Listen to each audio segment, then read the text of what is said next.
আজ বুধবার, তো মণ্ডলী যাব ভেবেছিলাম, সেই জন্য তাড়াতাড়ি উঠে রান্নাটা করে নিচ্ছিলাম। আর রান্না হয়েও গিয়েছিল, কিন্তু আজ আর মণ্ডলী যাওয়া হলো না। কারণ ওই পরিস্থিতির কাছে কখনো কখনো ইচ্ছা টিকে থাকে না, তো সেটাই হলো আর কি। তো যাই হোক, রান্নাটা তো হয়ে গিয়েছিল খুব সকাল সকাল। আর এদিকে দেখো, রান্না করতে করতে মেয়েকে জল খাইয়ে দিচ্ছিলাম। যেহেতু ও পরে উঠেছিল, আমি তো আগেই মানে সবজি কেটে নিয়ে মাছ টাছ পরিষ্কার করে নিয়েছিলাম। তো ও ওঠার পর ওর যা কাজগুলো সেগুলোও করে দিতে হবে, আর ওইদিকে রান্নাটাও করতে হবে, তো সেটাই করছিলাম। প্রথমে একটু জল খাইয়ে দিলাম, তারপর একটু ছাতু গুলে খাইয়ে দিলাম, যেহেতু মানে তাড়াতাড়ি হয়ে যাবে আর কি। তখন তো ভাবিনি যে যাওয়া হবে না। তো দেখো, এইদিকে দুটো তরকারি করেছিলাম, তো মাছ, পেঁপে, আলু, বেগুন এসব দিয়ে একটা সাদা ঝোল করেছিলাম, আর করলা আলু ভাজা। তো আজ তো একজন বাড়িতে আসবে, একজন বলতে মানে বুঝতেই পারছো, চলো ভিডিওটা পুরোটা দেখলেই বুঝতে পারবে।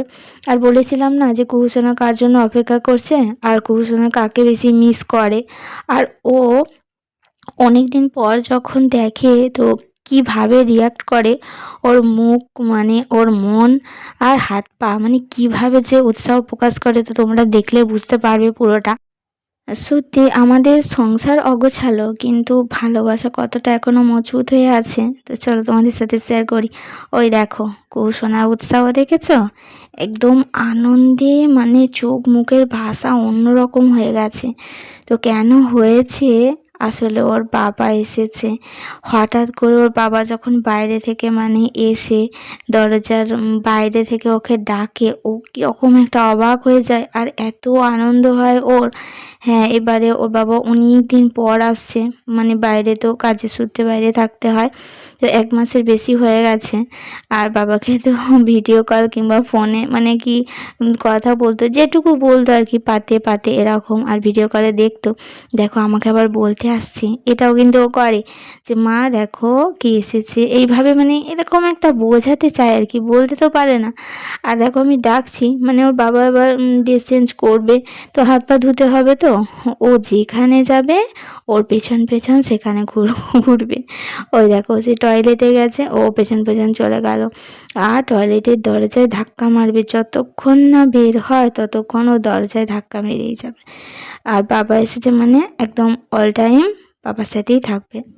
তো আমি এইদিকে জামা কাপড়গুলো কেচে নিলাম, যেহেতু বাড়ি থেকে এসেছে, সব তো জামা কাপড় কাচতেই হবে। আর তার আগে তো মা যা ঘরের জামা কাপড় ছিল কেচে নিয়ে একদম গোটা ছাদ মিলে দিয়েছিল। আমি একটু জায়গায় ফাঁকা ফাঁকা করে এগুলো মিলে দিলাম, যেহেতু আজকে খুব সুন্দর রোদ্দুর উঠেছিল, সব শুকিয়ে গিয়েছিল একদম সুন্দরভাবে। তো এটা বিকেলে একদম চলে আসলাম, মেয়েকে তো বেশি দেখাতে পারলাম না, কারণ অনেক অসুবিধা থাকে। আর মেয়ে তো দেখলে, বাবা এসেছে মানে সারাক্ষণ বাবার সাথে মানে থাকবে, খাবে, ঘুরতে যাবে, তারপর মানে সব কিছু, ঘুমাবে, মানে সব ওর বাবা সব করে দেবে। তো তাই করেছিল সারাদিন। আর আমি একটু নিজের জন্য সময় পেয়ে গেলাম। আমি আর কি করব, সময় পেলে এই সংসারে একটু টুকিটাকি। তো দেখো, টেবিলে রেখেছো এক রাশ জামা কাপড়, তো এগুলো গুছিয়ে নিচ্ছিলাম। আর বিকেলের কাজ যা থাকে, ঝাড় দেওয়া থেকে শুরু করে বাসনপত্র গোছানো, তো যা যা কাজ থাকে আর কি। আর আমাদের ঘরে এখনও মানে পরিস্থিতি এমন, কবে একটা আলমারি করতে দেওয়া হয়েছে, এখনও পর্যন্ত দেয়নি। তার জন্য দেখো, দুয়ার একদম অগোছালো হয়ে আছে, আর একটা কিছু গোছাতে পারছি না। তো এখন কোনো লোকেই মানে ভরসা নেই, একটা কাজ করতে দিলে 15 দিন বলে 1 থেকে 1.5 মাস লাগিয়ে দিচ্ছে। তো যাই হোক, এই আর কি সংসার। তারপর রুটি বানাবো।